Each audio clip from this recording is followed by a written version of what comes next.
gikan sa News Center sa Aksyon Radio. Aksyon Radio. Yari ang mga nagapangulang balita sa syudad sa Bacolod kag probensya sa Negros Occidental. Mga balita lokal, nasyonal, sa Aksyon Balitang Bayan. Numero 1, Aksyon Balitang Bayan.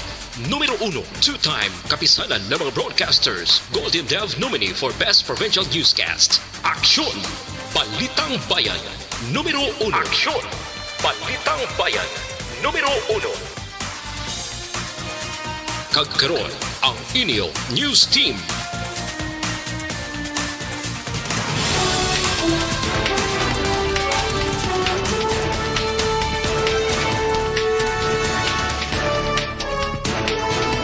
Sa ato nagapanguna ang mga Pangulong Dinaran sa mga balita lokal.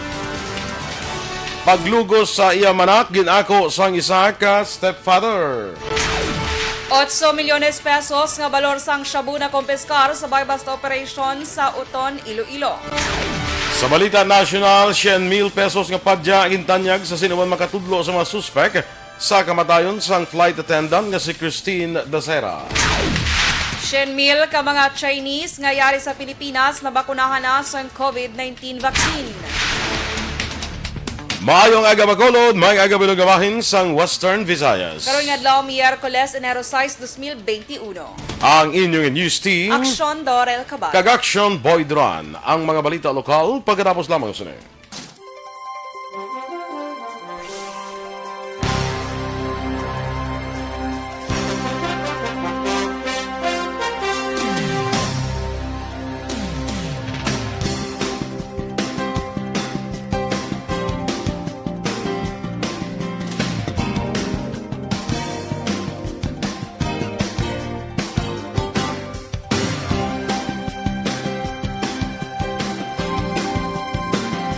Action Boy, kag sa aton yung mga ka-aksyon, Wednesday nga edisyon naman Action Boy sa Aksyon Balitang Bayan numero 1. Welcome kids sa mga ka-aksyon ta nga upod sa aton niya subong nga aga, temprano pa nagbugtaw para mag-upod sa aton nga balitaan Action Boy. Good morning kid kay Sir Edwin Pineda, ara siya nag-upod sa aton. Kaya Antoinette Piliado, good morning kay Dodoy, kay Arlie, kaya Milchuk kag Aplaha Sansawi sang La Carlota, kag kay Anola Piliado sang UK from Canada. Okay. Kay RR Muntua, mayong aga sa inyo. Welcome. Welcome na sa pagpangalagad sa ikauna nga bakin.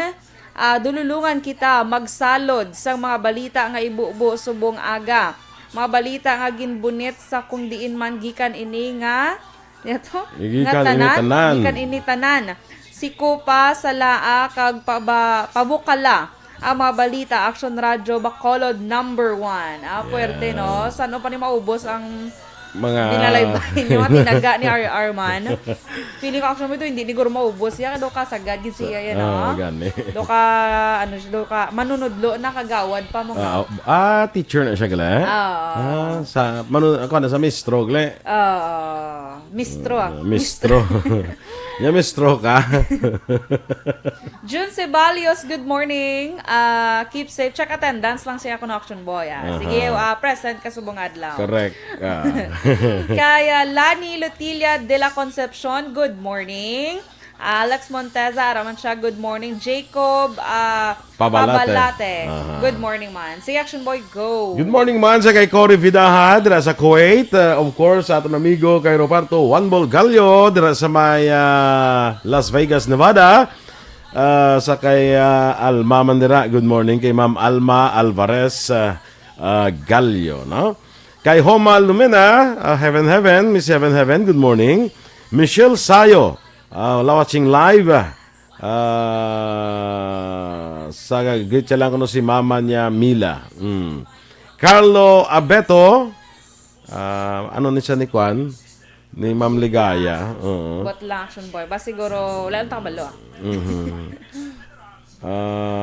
Dance Direct, lihog ko bi hatag aksyon sang pensyon sa SSS bago kag may bank 4 months na wala na gid nakaabot.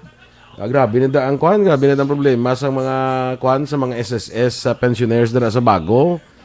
Te ang SSS ang natudlo nilang bangko, ambot kuno ginahimo sa bangko ni kada ang bangko kuno nga may bank to nadula naman as bago. Daw hindi maintindihan ang ilang palakat. But ang SSS daw pasalig, malangga pasalig ni daw wala mangyapon. Napasalig nila nga ara na sa bangko, ginakuha na lang ati. 4 na bulan ang pinitinsya sa mga pensioners, no? Ang SSS dabi yung gihuman, galaw-galawon lang nila. Kag ang Maybank, na ano man nga bangko dapat masaligan ka na ya. Gani. No? Yes. R. Montua Rehinio, suggest ko lang daw medyo diet na taguro this 2021. Ano naman? Action Boy, suggest ko lang, daw medyo diet na taguro this 2021. Kaya daw, dilang tawon Mana, Action Doors, paano ang laso mo ya? O, pati laso ko na kita yung... Okay, pakita ko si Wakon yung laso. Yes, it's LV, lumang bag. Baka mo ginasa kay parang kakon mag New Year bala ko di ang mga fruits na ba yung mga bilog ang ginakuan sila ng mga fruits, mga round. Parang why na ako di sa face mo na lang ibawion. Hindi na kinanglan mga fruits. Bilog ang face. Kalay. Round face. Kay Alex Montesa, of course, Jomar Herrera, NJ. Kag kay Althea Kim Eriman, no? At sige, standby na kita sa aton mga balita lokal.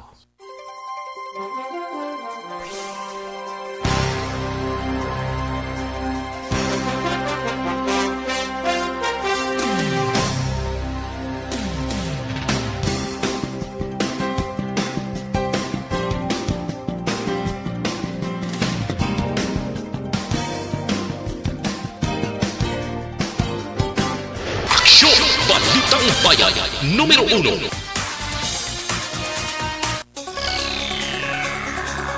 Aksyon Radio Philippines Standard Time, las 6:09, detalye na sa aton mga balita lokal. Ginpaidalom na sa inquest proceeding kahapon ang stepfather nga ginaligar naglugos nga nagpatay sa iyang manak sa siyudad sa Sagay. Sunod kay Police Lieutenant Christopher Nalangan, Deputy Chief of Police sa Sagay PNP, kasong rape with homicide ang atubangon ni Elias Granisco matapos niya siyang ginatudlo responsable sa mga krimen. Duwa pa ni natangan may pag-ako man sa sospetsado nga nahimo niya ang krimen sa din niya ang mas nagbabakod pa sa kasong impasaka batok sa iya. Palayag pa ni Nalangan, nagtuad si Granisco nga lulong siya sa illegal nga droga sa ginhimo ang krimen bangod nga nakasuyop inisang marijuana.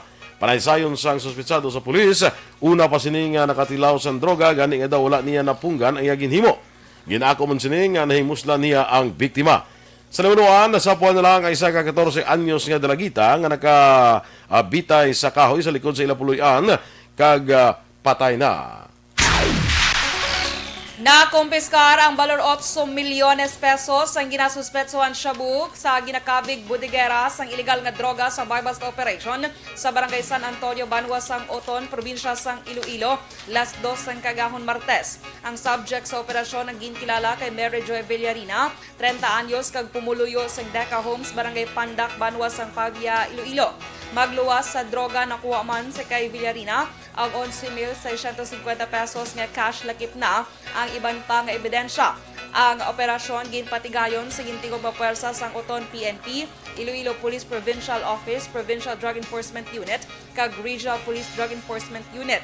Si Villarina ang preso sa custodial facility sang Oton PNP. Sandang pilaso naman ang magpakaisa kag isa ka 11 kabulan nga lapsag sa aksidente nga naglundad sa Barangay Santa Rosa sa Banwa sang Murcia pasado las 2 ang tagna kahapon sang hapon. Sunod kay Police Master Sergeant Donald Garde, sakay sa motorsiklo ang tatlo ka magpakaisa nga gikan sa Banwa sang Don Salvador Benedicto sa nabungguan ang carry nga nagapaliko padulong sa proper sa Barangay Santa Rosa. Nakaangkon sa pila sa lawas sa magpakaisa nga Sanday Dexter Damasco, 19 anyos, sang Barangay Kansilayan, Roma Rodrigo, 17 anyos, kag Ivan Rodrigo, sang Barangay Blumentritt, tanan Banwa sang Murcia. Bangod sa mabasog nga impact, nabuka ang kristal sa passenger seat nga nag-igo sa agtang sang 11 ka bulan nga lapsag. Wala naman nasamaran ng driver sang carry nga si Joel Caceres, 57 anyos, kang iloy sang lapsag nga si Kathleen Caceres. Ang motorsiklo sa mapakaisa ang hira karon sa impound sa Murcia PNP. Hinubog ang rason nga nakita sa Cadiz PNP sa pagpatay sa isa ka senior citizen nga si Ramon Castro sa Purok Kawayan, Barangay Luna, Ciudad San Cadiz. Sunod kay Police Lieutenant Eugenio Rodas, ang Deputy of Police sa Cadiz PNP, wala sang daan nga away ang biktima kag mga sospetsado, kundi dira lang mismo nagbaisay samtang nagainom sa makahulubog nga ilimnon. Dugang pa ni Rodas, ginahanda naman nila ang kaso. Kulang na lang saksi nga magapamatuod nga Sanday Reynaldo Aguirre kag Generoso Borneo ang mga suspect kag at large sa siniman nga tinion. Nadugangan naman sa 17 ang kaso sa COVID-19 sa Western Visayas nga nagdala sa kabilugan nga 21,743. Sa report ng DOH6, ang syudad sa Bacolod kag Iloilo, amo ang nanguna sa may maramo nga kaso nga may taglima, ginasundan sang Capiz nga may 3, Negros Occidental nga Aklan nga may tagduha, kung tagduha ang Western Visayas, may 18 kabago nga recoveries nga nagdala sa kabilugan nga 20,295 kag 3 ang bagong napatay nga nagdala tanan sa kabilugan nga 658 sang death toll. Nasunog ang 3 ka bloke sa isa ka establishmento komersyal sa Purok Rosal, Barangay Takuling, Syudad sang Bacolod, pasado launa sing hapon kahapon Martes. Ang sunog nagluntad tak na alaw na 38 sang hapon kag gindeklara nga fire out tak na alaw na 49 sang hapon. Sa inisyal nga pagpangusisa sang Bureau of Fire Protection Bacolod, may baluan nga nagsugod ang kalayo sa door 3 nga ginhimo nga stock room sang mga panapton. Nagdangat sa 15,000 pesos ang bilis sang kalitan nga gintugas sang amo nga sunog. Wala naman sa nasamaran sa amo nga sunog kag padayon pa investigasyon sa mga otoridad sa ginhalinan sang kalayo. Padayon pa man ang investigasyon sa Police Station 3 angot sa kung ano ang motibo sa isa ka lalaki nga nagsulod sa isa ka balay sa Santorini Subdivision sa Eroreco, Barangay Mandalagan, Syudad sa Bacolod, malas 4 ang tagna kahapon sang hapon. Sunod kay Captain Richard Farito, ang hepe sa Police Station 3, detenido na karon sa custodial facilities ang police station si Ralph Robert Lizares, 28 anyos, kag residente sa Purok Bagong Silang, Fortune Town, Barangay Estefania. Doon pa ni Farito sa ilang investigasyon, ginaligar nga bukas ang balay ni Hani Valsado, 36 anyos, rason nga nagsulod si Lizares sa mga balay. Gilayon man ng pangasambulig si Valsado sa village security, rason nga nadakpan si Lizares. Palayag ni Farito, nakuha kay Lizares ang isa ka kalibre 38 nga armas lutang nga loaded sang 5 kabala kag mayara pa sang patalom. Si Lizares ang magapatuman sang kaso nga trespassing kapag lapas sang Republic Act 10591. Kag sa katapusan nga balita lokal, nahulog isa kada pasaheng nga jeep sa kalog sa National Highway sang Barangay Talok, Syudad sang Bago kahapon sang hapon. Sunod sa driver sang jeep nga si Jimmy Advincola, 53 anyos, sang Barangay Zone 7, Banwa sang Pulupandan, nag-overtake ini siya sa ginasundan nga truck apang wala sing makontrol ang manibela. Dugang pa Advincola, may na lamang kag nawarik pa to ang jeep kag nagbunggo sa pika-pika. Ang jeep ang karagado sang saging kag uling nga pagadalon kuntani sa Libertad Public Market sa Syudad sang Bacolod. Nakaangko naman sang minor nga pilas ang bulantero nga nakaupod sakay sa jeep sang ini ang naaksidente. Aksyon Radio Philippine Standard Time, las 6:15. Kag sa aton mga ka-aksyon nga nagapangita.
Sige. Ano tong suggestion mo? Wala. Dili lang na May- kay ano pa na i-submit pa na sa Sa board of directors. board of inquiry. Ayun ba Oo, yan? kag padaluman pa ina kag Maid yung investigasyon kag pag-usisa ang pati gayon nun. maidin yung pagtalakay kag Yes. Good morning Nadra sa kay Narcisa Yosores Escobar. Good morning lalo kay mama kag kay papa niya sa mautod niya dira sa Moises Padilla watching live from Cebu. Kumusta ka dira Narcisa? Mayong buntag Cebu. Gusto ko ikaw ngalanan tang mga Narcisa, hindi ka. Okay, amay ngala ka nagaling eh. Of course. Nangalan. Ano pa ko ano nga trip. Tapos ako na yung si Narcy. Ala, cute. Narcy, hindi isisa. Ay, hindi lang. Naval Gumban, greet siya lang sa mga taga-Asyenda Kulisap, 1, kay Asyenda Malisbog, 1. Alin kay Ronaldo Naval, Dance Direct, ang SSS na naman gyapon ang inaano niya balaw, dugay na nibla nga ginatawagan ng SSS. Kami di katawag kami sa SSS, tiga explicar man sila, ginatudlo ng bangko ay mangyapon, hasta subong SSS, galaw-galaw balada kamo, Lalang kamusang pangkulikta nga gapasaka ayo gapasaka mapasaka pangadan sila sa ilang blayran. Gani man. Tapos muna sige. Yasi Kate Cardones, good morning sa imo. Kay Teresa Linaha Kayaw, Remia Garcia, Marce Rumbina Sunio, sa kay bro ko Jose Vicente Estimar, good morning man. Ginatamyaw niya lang si Kagawad Melchor Rumbines ni Marcy, no? Ate uto na mo. Happy birthday! Birthday ka lang ni Kagawad. Sino birthday? Kagawad Melchor, Rumbines. Ay, di ba nubaan? Tanigali karon after newscast? Laban Saan lagi invite? Pila May ka? nubaan. Isa na lang kagin Saan invite. lagi invite? Happy 51st birthday, Kagawad. Kay Ilan na Jess. si Kagawad? 55. Good. Kag kay Jesse Rumbines sa Indonesia. Utod pa gini. Ni Kagawad. Happy birthday Kagawad Melchor Rombines. Maya Jacinto. Sige, Aksyon Doors. Maya Jacinto din si Linlin Abeliana, watching live from Barangay Tangub. Kaya May kita mo na? magadra sa taga Barangay Tangub. Kita mo na? Philippe Sulat, good morning. Stay safe kuno from Buen Retiro, Talisay. Kay Alpha Lesiones, happy morning mga ka-aksyon. Nag-monitor every morning dra sa may Hamilton, New Zealand.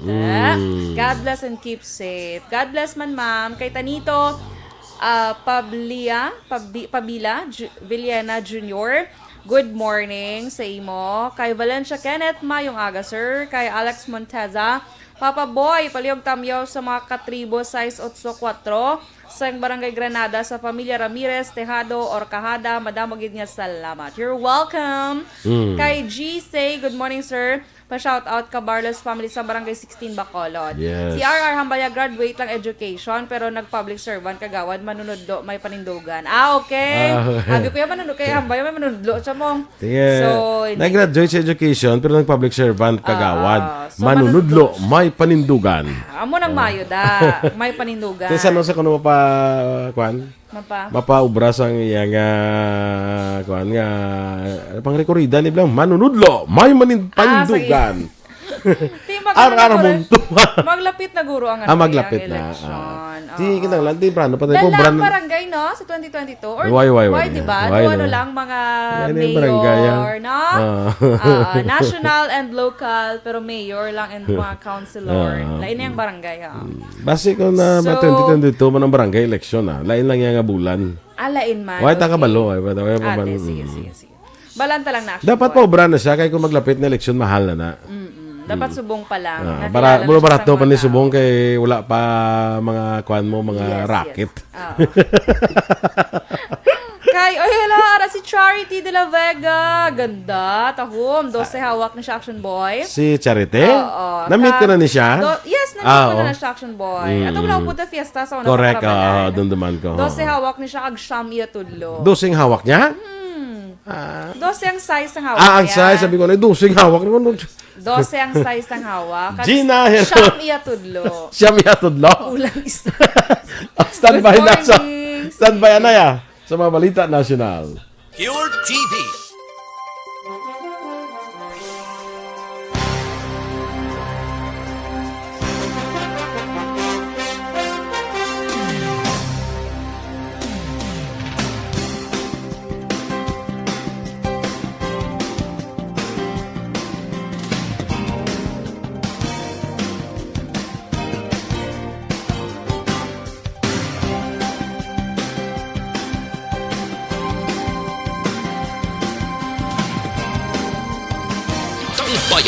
Numero 1. Aksyon Radio Philippine Standard Time, las 6:23, detalya na sang mga balita nasyonal. Nadtanyag sang 100,000 pesos nga padya ang isa ka mamalidha sa sinuman nga makatudlo sa mga suspetsado sa kamatayon sang flight attendant nga si Christine Dacera. Si ACT-CIS Party List Representative Eric Yap amo ang nagtanyag sa sinuman nga makapag-iangot sa pulis nga makabulig sa papangita sa mga suspetsado o kung maihibalo sa insidente. Suno kay Yap, mabasko nga ginakondinaro siya natabo nga ginakabig wala sang kaluoy kag konsensya nga krimen. Siyam ka suspetsado sa kamatayon ni Dacera ang at-large apang intayag ni PNP Chief General Devil Sinas nga ang kaso opisyal na nga nasulbar bangod sa 3 ka suspetsado nga yara na sa kustodiya sang pulis. Ang PNP natala na nga magbaton pa lang sang autopsy kag toxicology results. Nagapanawagan sa karon ang Philippine National Police sa publiko nga likawan ang pag-post sang hindi beripikadong impormasyon sa social media nga maghimo makaapekto sa investigasyon sa kamatayon sang 23 anyos nga flight attendant sa isa ka hotel sa syudad sang Makati. Ang kamatayon ni Christine Dacera ang nagkontrobersyal sa social media sa diin. Trending ang mga hashtag Justice for Christine Dacera kag hashtag Stop Victim Blaming. Una ginpahayag sang PNP nga 3 ka suspect ang naresto kag siyam ang nagapabilin nga at large. Samtang naglambot na sa 1,200,000 ka mga Chinese nga yari sa Pilipinas nga kalabanan mga POGO workers ang nabakunahan na sa COVID-19 vaccine. Ini ang ginbulgar ni Teresita Angsi, presidente ng Philippine Association of Chinese Studies. Naibaluan nga sa itong Nobyembre pa nag-umpisa ang pagbakuna sa mga POGO workers. Ngayari diri sa Pilipinas sa din 200,000 ka doses ang nagabot. Ginatagan man sang pagklaro ni Angsi nga lehitimo o kung sa official channels naghalin ang bakuna kontra COVID-19 nga ginbakuna sa mga Chinese POGO workers, amuman ang sa mga miyembro sang Presidential Security Group. Samtang positibo naman ang pagkabig sang Malacanang sa among nga impormasyon. Sa piyak nga wala pa sang may nabaton nga report angot dire, ginpahag ni Presidential Spokesperson Harry Roque nga ini nagahulugan nga nabuhina na sang 100,000 nga posible carriers sang virus sa pungsod. Apang ipahag ni Roque nga hindi niya masabat kung paano nakasulod sa pungsod ang bakuna kag kung sino ang nagpasulod. Ginpahayag ni Senate Minority Leader Franklin Drilon nga dapat padayunon ang Kongreso o konsang Kongreso ang investigasyon angot sa pag-usar sa hindi otorisado nga COVID-19 vaccine sa pihak ng Presidential Security Group o PSG. Ginmanduan nga hindi magpagwas ang palayag angot sa mga isyu. Suno kay Drilon, dapat magpadayon sa hearing ang Kongreso kasunod sang report nga 100,000 ka mga trabahante sang Philippine Offshore Gaming Operator sa Conpogo ang nabakunahan sang ginalagar smuggled nga vaccine. Una diri ginpahayag ni Presidente Rodrigo Duterte nga hindi dapat pagpwersahon sa mga mamalidha ang PSG kag hindi naman paghulaton nga magpatunga siya sa nasambit nga issue. Ginadusor naman ni Senator Richard Gordon ang paggamit sang laway para makita kung may COVID-19 ang isa ka tawo nga sunod sa iya, mas barato, mas madasig kag 99.9% nga masaligan. Nagalawom si Gordon, chairman kag CEO sa Philippine Red Cross, nga gilayon nga irekomendar sang Health Technology Assessment Council sa Department of Health ang application sang PRC angon sa paggamit sang saliva test. Ginpahayag ni Gordon nga sadto pang Oktubre 17 ginsumeter ang application sini apang nadugayan lamang kag tugtog subong pending sa gihapon. Ang HTAC ang isa ka independent advisory body nga gintukod og maghatag sang guidance sa DOH sa PhilHealth angot sa health interventions kag technologies nga pagapunduhan sang gobyerno. Ginpaatag ni Gordon nga pagagamiton man ang RT-PCR testing apang inikinahanglan ang nasal kag pharyngeal swab nga ginagamitan sang test kits. Wala man sang machine nga baklon kag dulaon man ang test kits amo nga mabuhinan ang presyo sang testing. Nagwa sa pagtuon sang Octa Research nga isa sa 4 ka residente sa Manila ang handa nga magpabakuna batok sa COVID-19 sa tion niya ang vaccine mangin available na sa Pilipinas. Sa resulta sang survey sa 600 ka respondents sa Manila, 25% lamang ang nagpahayag nga handa magbaton sa COVID-19 vaccine kung mapamatulaan niya safe kag epektibo kung ang vaccine mangin available sa pungsod. 47% naman sa mga respondents nga nagaedad 18 anyos pasaka ang nagpangduwa-duwa kung magpabakuna batok sa virus. Ang nabilin nga 28% ang nagpahayag nga hindi sila magpabakuna sa COVID-19 vaccine. Naglambot naman sa 479,693 ang kaso ng COVID-19 sa Pilipinas sa matapos kinanunsyo sa Department of Health ang 937 ka bagong kaso. Ang Davao City mo nang una nga may madamo nga bagong kaso nga may 85, ginasundan sa Isabela o kung probinsya sang Isabela nga may 54, Agusan del Sur nga may 49, Pampanga nga may 48 kag Misamis Occidental nga may 43. Samtang naglambot sa 448,375 ang recoveries kag nadugangan naman sa 114 kag 58 ang bago nga napatay nga nagdala sa kabilugan nga 9,321 sang death toll. Ang Pilipinas mayara karon sang 21,997 aktibo nga kaso sang COVID-19. Kag sa katapusan nga balita national, nakigsapol si Presidente Rodrigo Duterte kay Moro National Liberation Front kung MNLF Founding Chairman Nur Miswari sa syudad sang Davao. Yara man sa pagsapol ang mga asawa ni Miswari nga si Tarhata kag Senator Bongo.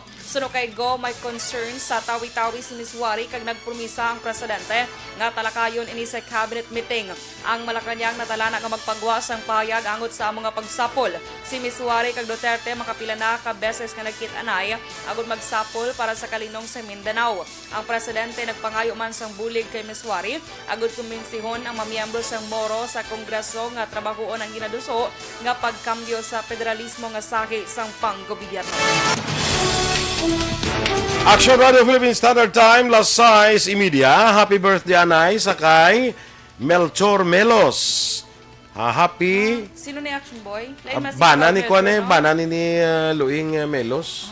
Adlaw iso mo sa mga Melchors. Mga Melchor man ni siya, birthday Melchor's man. Day. Di kay maloka 6 subong ang 3 Kings bala, si Melchor. Sa una, January 6 ang... so, kung mag-6 ang birthday mo, pili ka lang da kay Melchor, Gaspar, kag Baltasar. Pro Melchor. Tilaban Melchor kay no. So, happy Melchor's Day. Happy birthday, Melchor Melos. Sige. Kay Gina. Enjoy your day. God bless and keep safe. Keep safe. Yeah, damo kita importante, Action Boy. Sige. Good morning man kay Gina Herona Fernandez. No? Kay Jean Buerom. Good morning. Action Boy, si Kagawad Mila Alit. Good morning. Good morning. Nagpamati na siya always. Yes. Action Boy. Pero bigla siya ga-chat sa ako niya. Chatmate ka mo. Chat. Standby na kita sa Action Report, second portion. Upod kay Action, Fred Salanga. Balikay kita sa atong dugang nga mga balita sa Action Balita Morning Edition. Upod gyapon sa inyong news team. Aksyon, DorelCabatuNo. Kag Action BoyDuran. Una sa balita, una sa aksyon. Sa Bacolod Action Radio. Aksyon Radio